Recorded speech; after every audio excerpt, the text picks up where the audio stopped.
बातमीपत्रात आता पाहूयात गल्लीपासून ते दिल्लीपर्यंतच्या ताज्या घडामोडींचा धावता आढावा।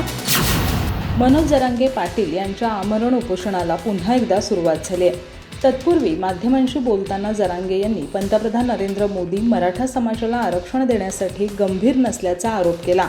आम्ही पंतप्रधान नरेंद्र मोदी यांना मराठा आरक्षणाच्या प्रश्नात हस्तक्षेप करण्याची विनंती केली होती। ते गरिबांची दखल घेतील असं आम्हाला वाटत होतं, पण याविषयी थोडीशी शंका आहे असं ते म्हणाले। मनोज जरांगे यांनी राज्य सरकारला आरक्षणाची मागणी पूर्ण करण्यासाठी 40 दिवसांची मुदत दिली होती। ही मुदत मंगळवारी संपुष्टात आली। त्यानंतर बुधवारपासून त्यांनी आपल्या पूर्वनियोजित घोषणेनुसार आमरण उपोषणाला सुरुवात केली। यावेळी त्यांनी पंतप्रधान नरेंद्र मोदी यांच्यावरही निशाणा साधला। मनोज जरांगे म्हणाले की आम्ही मागेच पंतप्रधान नरेंद्र मोदी यांना आरक्षणाच्या प्रकरणात हस्तक्षेप करण्याची विनंती केली होती। हा अत्यंत गंभीर विषय आहे। मराठा समाजाची संख्या मोठी आहे।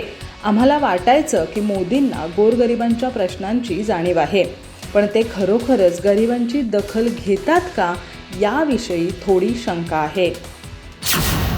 संभाजीराजे छत्रपती यांनी आज अंतरवाली सराटी इथं जाऊन मराठा आरक्षणासाठी आमरण उपोषणाला बसलेल्या मनोज जरांगे यांची भेट घेतली।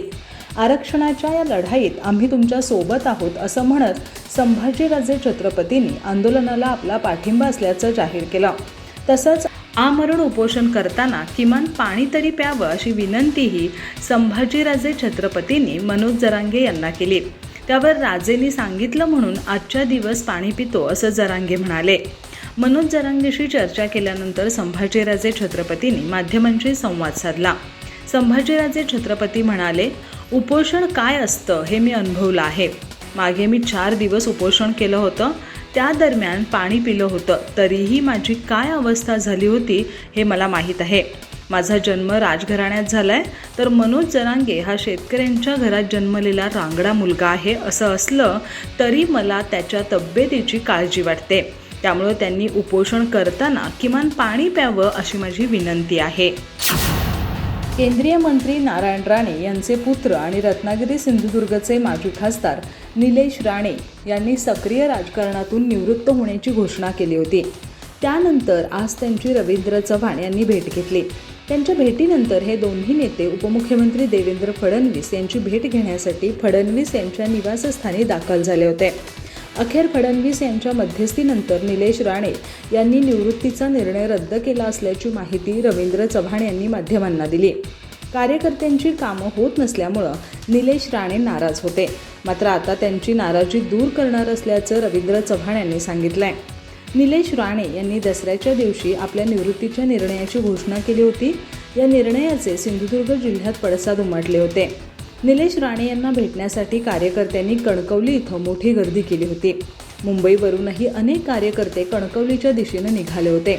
कुडाळ नगरपंचायतीमधील अभिषेक गावडे आणि प्राजक्ता शिवलकर या 2 नगरसेवकांनी देखील आपल्या पदाचे राजीनामे दिले होते।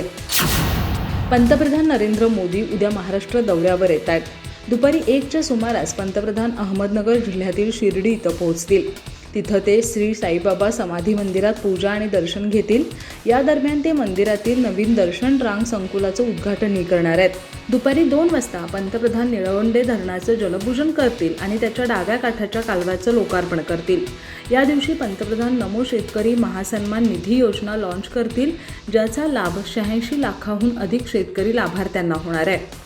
पंतप्रधान महाराष्ट्रात सुमारे 7,500 कोटी रुपयांच्या अनेक विकास प्रकल्पाचे उद्घाटन, लोकार्पण आणि पायाभरणी करणार आहेत।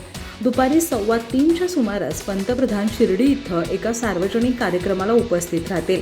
या कार्यक्रमात पंतप्रधान नरेंद्र मोदी यांच्या हस्ते आरोग्य, रेल्वे, रस्ते यासारख्या क्षेत्रातील सुमारे 7,500 कोटी रुपयांच्या अनेक विकास प्रकल्पांची पायाभरणी केली जाणार आहे। त्यानंतर पंतप्रधान संध्याकाळी 6:30 वाजता गोव्यात पोहोचणार आहेत, जिथं ते 37व्या राष्ट्रीय खेळांचं उद्घाटन करतील। ड्रग्ज माफिया ललित पाटील याच्याशी संबंधित अनेक प्रकरणाचा आता खुलासा होतोय। या प्रकरणात नाशिक पोलिसांना मोठे धागेदोरे हाती लागलेत। या प्रकरणात शिवसेनेच्या एका मोठ्या नेत्याचं नाव समोर आलंय। या नेत्याच्या कार चालकाची या प्रकरणात चौकशी करण्यात आली आहे। तपास यंत्रणा या संदर्भातील धागेदोरे जोडत आहेत।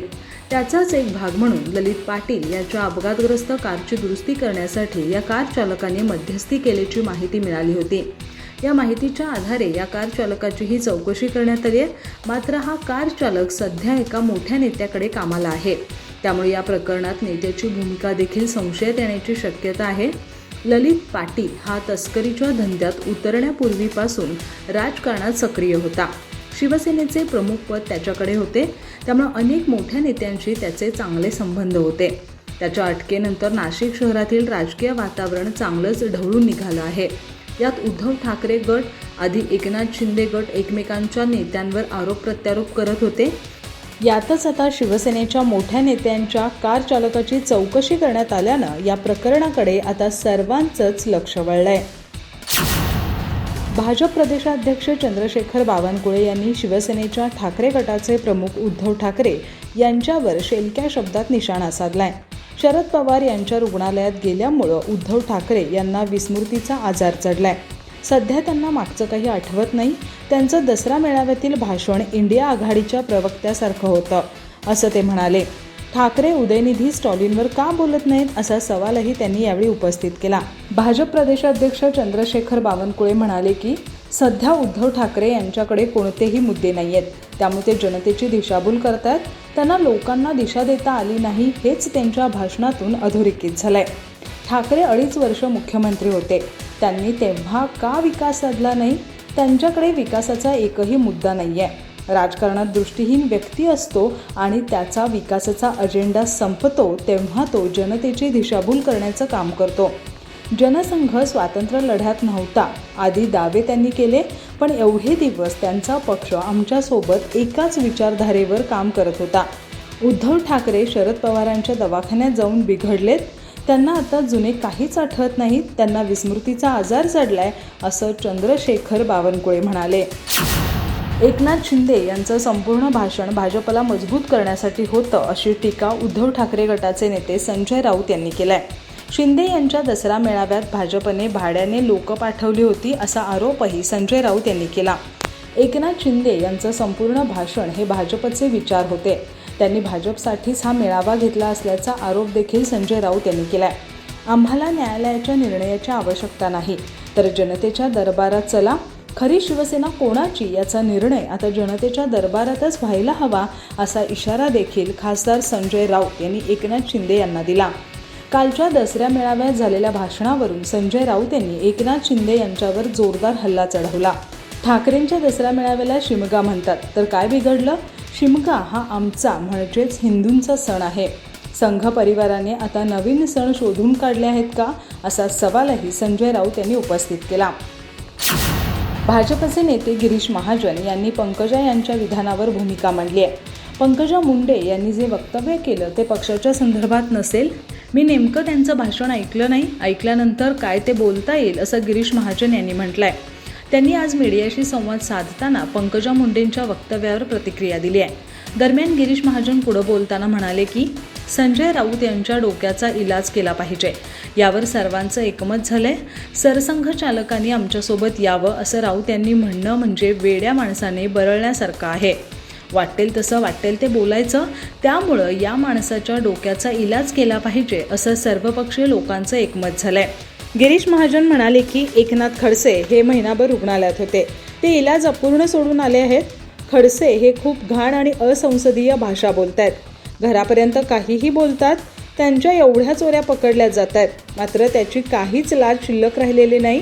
तुम्ही चोऱ्या करा आणि बिल आमच्या नावावर फाडा असं म्हणत निशाणा साधलाय. आमदार रोहित पवार यांच्या नेतृत्वात पुणे ते नागपूर अशी 800 किलोमीटरची पायी युवा संघर्ष यात्रेचा शुभारंभ काल खासदार शरद पवार यांच्या उपस्थितीत टिळक स्मारक इथं झाला. त्यानंतर आज प्रत्यक्ष दिंडी निघाली आहे. सध्या तरुणाईत अस्वस्थता असून सामाजिक विषयांची मांडणी, प्रश्नांना वाचा फोडण्याचं काम युवा संघर्ष यात्रेतून होईल असा विश्वास आमदार रोहित पवार यांनी व्यक्त केलाय. ही दिंडी लहान नसून 45 दिवसात 800 किलोमीटर जाणार आहे. ही दिंडी नवीन पिढीची असून त्याचा आकांक्षांना आवाज देणारी असल्याचं रोहित पवार यांनी म्हटलंय. माझी खात्री आहे जे परिवर्तन करायचंय, जे निर्णय घेणं अपेक्षित आहे त्याची सुरुवात प्रक्रिया या यात्रेच्या माध्यमातून होईल असंही पवार यांनी म्हटलंय.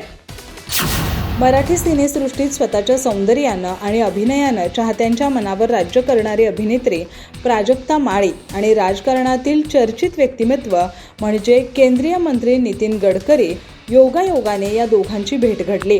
प्राजक्ता माळीने तिच्या इंस्टाग्रामवर पोस्ट शेअर केली आहे। या पोस्टमध्ये तिने गडकरींसोबतच्या भेटीतील अनुभव थोडक्यात शेअर केलाय। प्राजक्ता माळी वेगवेगळ्या कारणाने कायम चर्चेत असते। सोशल मीडियावरही ती कायम ॲक्टिव्ह असते। तिच्या साड्यांची चर्चा कायम महिलांमध्ये दिसून येते। अलीकडेच तिने तिच्या इंस्टाग्राम अकाउंटवर एक पोस्ट शेअर केली आहे। या पोस्टमध्ये तिने गडकरींसोबत झालेल्या भेटीनंतर त्यांच्याकडून भेट म्हणून मिळालेल्या साडीचा उल्लेख केलाय। या भेटीत महाराष्ट्राच्या हास्य जत्रेतील काही पुढील कार्यक्रम, प्राजक्ता राज, समृद्धी महामार्ग अशा बऱ्याच विषयांवर चर्चा झाली। यावेळी गडकरी प्राजक्ताची हास्य जत्रा बघतात हे कळल्यानं तिचा आनंद द्विगुणित झाला। प्राजक्ताला यावेळी निघताना गडकरींनी त्यांच्या घरातील देवीचं दर्शन घ्यायला लावलं। सोबतच त्यांच्या कामावर लिहिलेली 8 ते 9 पुस्तकं दिली। विशेष म्हणजे या भेटीत गडकरींनी प्राजक्ताला नैसर्गिक कापसापासून बनवलेली खादी साडी दिली। या भेटवस्तूबाबत प्राजक्ताने तिच्या पोस्टमध्ये खास उल्लेख केलाय। आयुष्यभर स्मरणात राहील अशा या भेटीसाठी वेळ दिल्याबद्दल नितीनजींचे मनापासून आभार असं लिहत तिने गडकरींचे आभार मानलेत।